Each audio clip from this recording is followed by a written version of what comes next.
Dillon Bentlage. I'm a film producer. I'm co-founder of KT Pictures with one of my childhood friends, and I went to BU, graduated in 2018 in the CIMS department.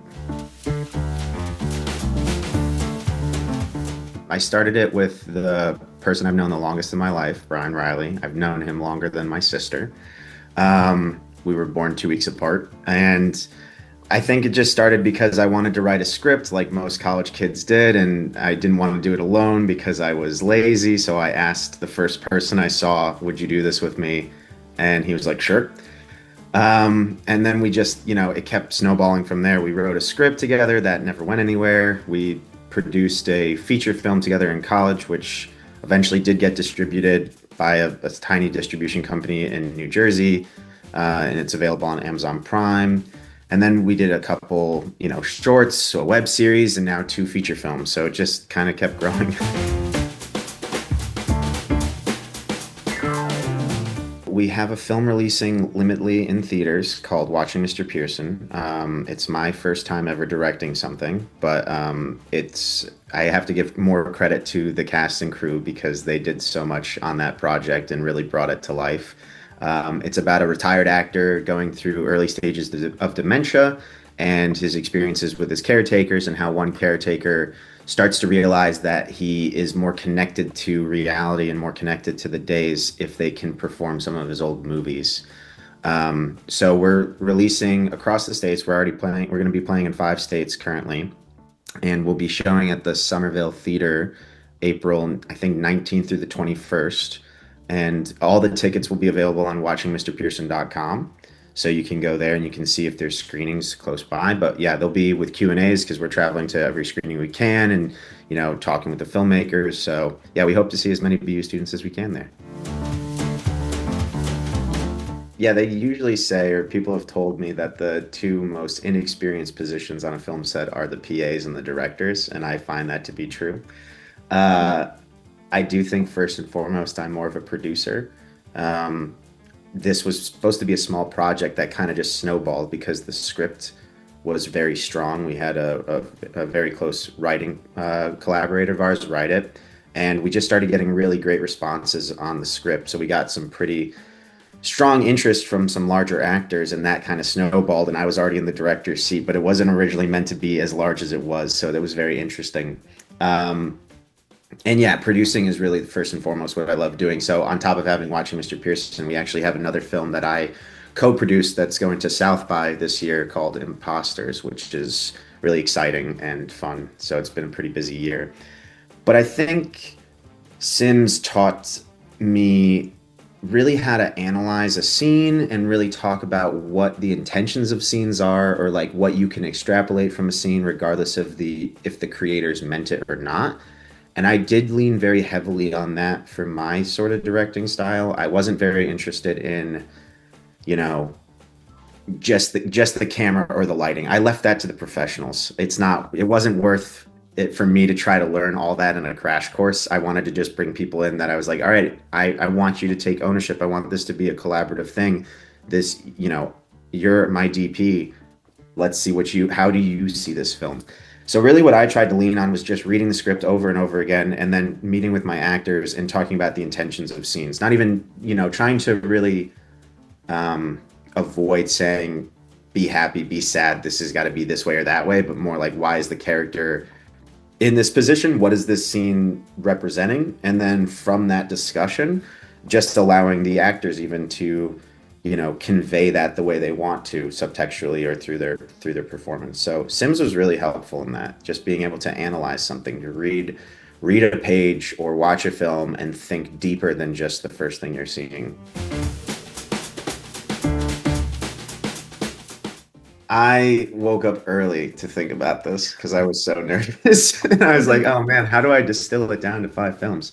And it's a debate that like all my film friends and I have all the time, because there's so many different ways you can slice up your favorites. A big thing that I like to do in my categorization of favorites is talk about the movies that I come back to just because I love them, like Mallrats, like we were just talking about. That's just a fun movie, and I can watch it over and over again because it's so much fun. And then the movie that makes you sit up in your chair a little bit. The movie that maybe you only watched one time, but you remember like physically kind of like engaging into that project or into that work.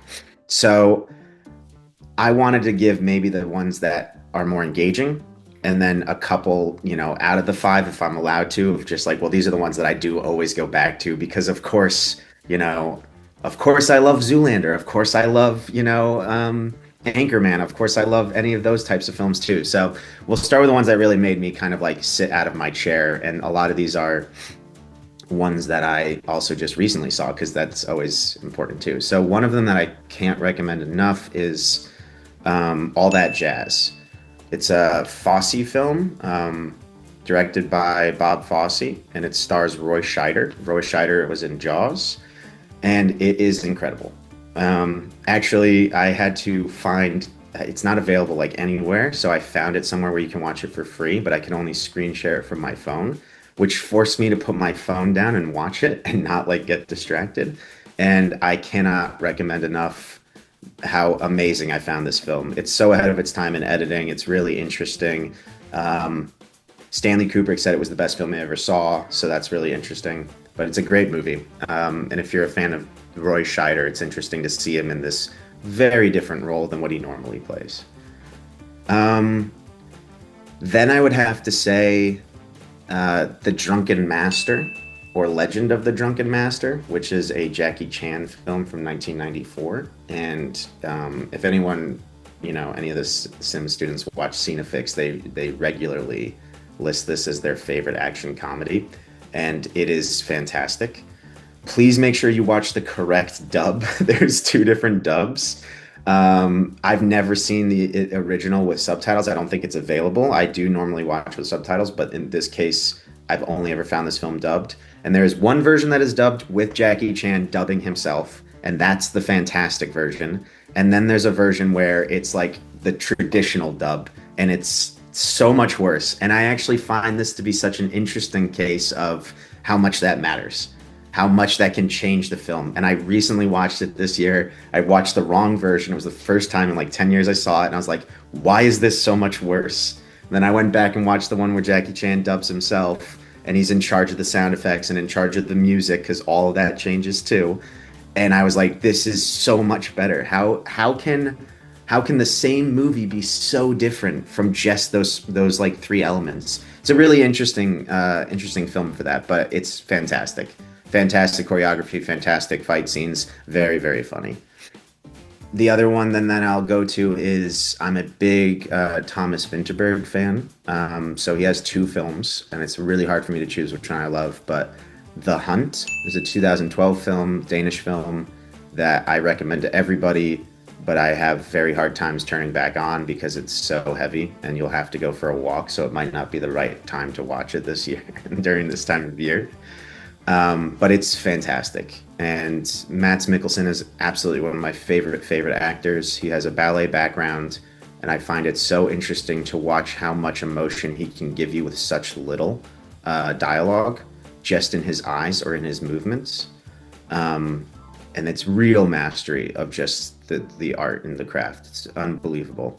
And then the other one that it's sort of tied with is Another Round, which is the same director, also stars Mads Mikkelsen, won the Oscar in 2020. I was actually fortunate enough to work at the post-production company that was working on that film at the time, so my very close friends were working on that film, and I remember seeing it for the first time and was just blown away. It's a really, really beautiful film about the pleasures and dangers of drinking alcohol. So those are kind of tied. I'm already giving more than 5. I'm so sorry. Then Jaws. So I'd say that is my 4th one. Yeah, Jaws.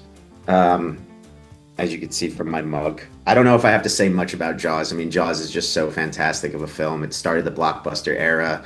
Please see the documentary, the 50th anniversary of Jaws on Hulu is just incredible. And Spielberg was 27. And now me being 30, that really hits me differently. That's a real crazy thing to have done at 27 years old, to shoot the first film on the open seas and have it go so wrong and yet somehow still be one of the most impactful films ever made out of Hollywood. And then I thought for the last one I would give a CIMS movie, a movie that I had to watch in CIMS when I was there. and I was kind of tied between two, but I think I've made my decision. Um, One of the films that I had to watch while I was at school, and I did go back to multiple times that I loved very, very much, was Bicycle Thieves. Um, Bicycle Thieves is still one of those films that, when you have to watch that, if it's still on the syllabus, don't skip it. Pay attention to it. It's beautiful. It's moving. Um, yeah, I've seen that movie multiple times, and I recommend it to everybody. I don't know if I need to say more. You're going to hear it from your professors because that's such a great one.